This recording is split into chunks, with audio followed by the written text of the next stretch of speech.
Aw, that's too bad, Johnny. But don't you worry, even Einstein failed math. I bet you've heard this story before.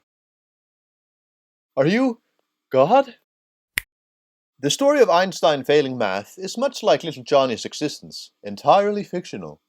In contrast to the poor children whose parents exploit this false underdog story to fool them into believing in themselves, Albert Einstein was a genius. He is widely renowned for creating gravity or landing on the sun or something, I don't know, but we're not going to discuss that mumbo jumbo today. Einstein's life story is full of interesting tidbits. He never wore socks, for one thing, and he had an affair with a Russian spy. And no story would be complete without incest, of course. In our case, Einstein married his first cousin. What? Incest? Where? Get back to writing, George. I told you, no more incest until you finish that book. But I'm a gardener. I don't care. Getting back to the matter at hand, Albert Einstein moved to the United States from Germany in 1932, already a world-famous physicist at that point. He had barely settled in when authorities became suspicious of him, none more than FBI Director J.E. Hoover.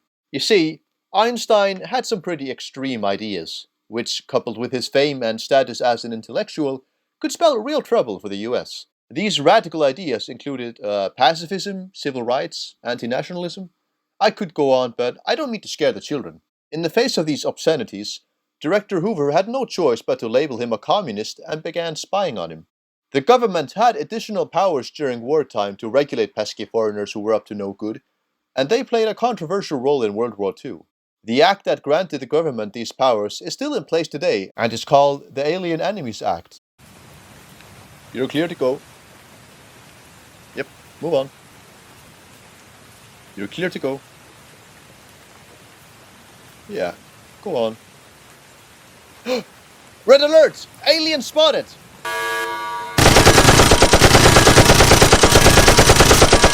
Okay, they didn't go that far, thankfully. They went about their work with a bit more discretion. The FBI tapped Einstein's telephone, they read his letters, hell, they even rummaged through his trash. They did this sort of thing for over 20 years, and by the time of his death, they had an 1800-page file on him.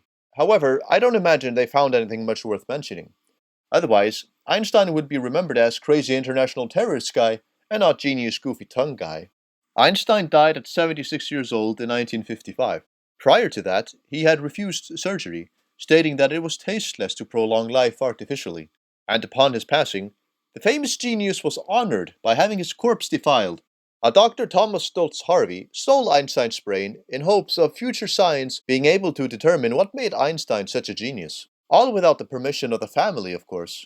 Well, unless you count the retroactive permission Harvey supposedly received from Einstein's son after the fact. Greetings, Mr. Einstein. I was wondering if you'd give me your blessing to surgically remove your late father's brain, cut it into over 100 pieces, and ship them all over the world for scientific study.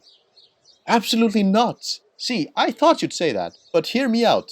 What if, by sheer happenstance of course, somebody already desecrated the corpse? All I'd be doing is making sure we make good use of the parts. The damage would already be done. Also, I want his eyeballs. Get out of my house! That's a yes.